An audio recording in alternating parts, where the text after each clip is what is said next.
I've got to."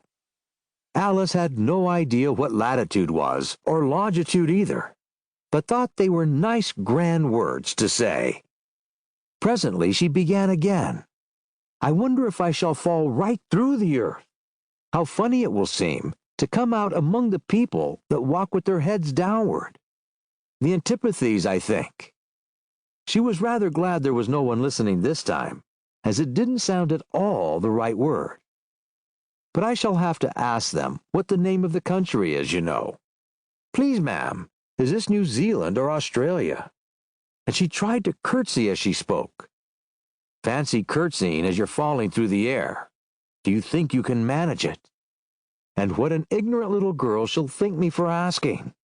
No, it'll never do to ask. Perhaps I shall see it written up somewhere. Down, down, down. There was nothing else to do. So Alice soon began talking again. "Dinah'll miss me very much tonight, I should think." Dinah was the cat.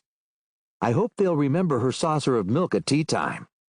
Dinah, my dear, I wish you were down here with me. There are no mice in the air, I'm afraid, but you might catch a bat, and that's very like a mouse, you know. But do cats eat bats, I wonder?"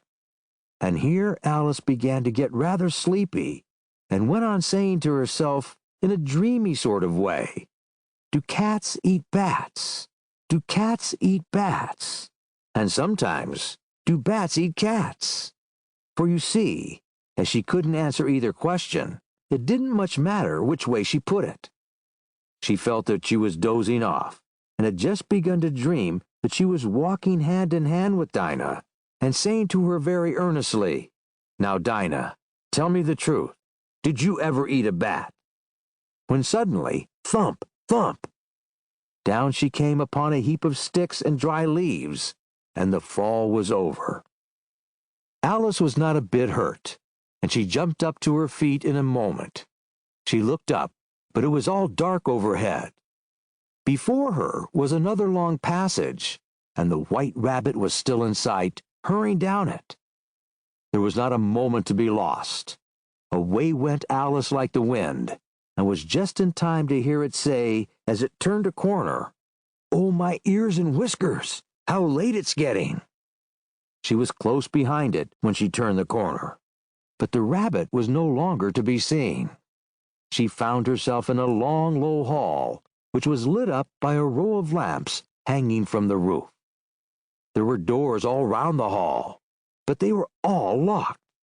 And when Alice had been all the way down one side and up the other, trying every door, she walked sadly down the middle, wondering how she was ever to get out again. Suddenly, she came upon a little three-legged stool, all made of solid glass. There was nothing on it except a tiny golden key, and Alice's first thought was that it might belong to one of the doors of the hall. But alas, either the locks were too large or the key was too small. But at any rate, it would not open any of them.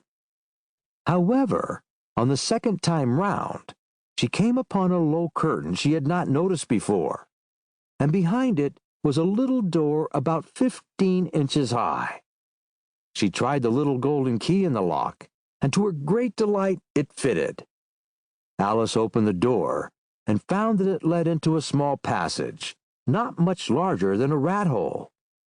She knelt down and looked along the passage into the loveliest garden you ever saw. How she longed to get out of that dark hall and wander about among those beds of bright flowers and those cool fountains. But she could not even get her head through the doorway. And even if my head would go through, thought poor Alice, it would be of very little use without my shoulders.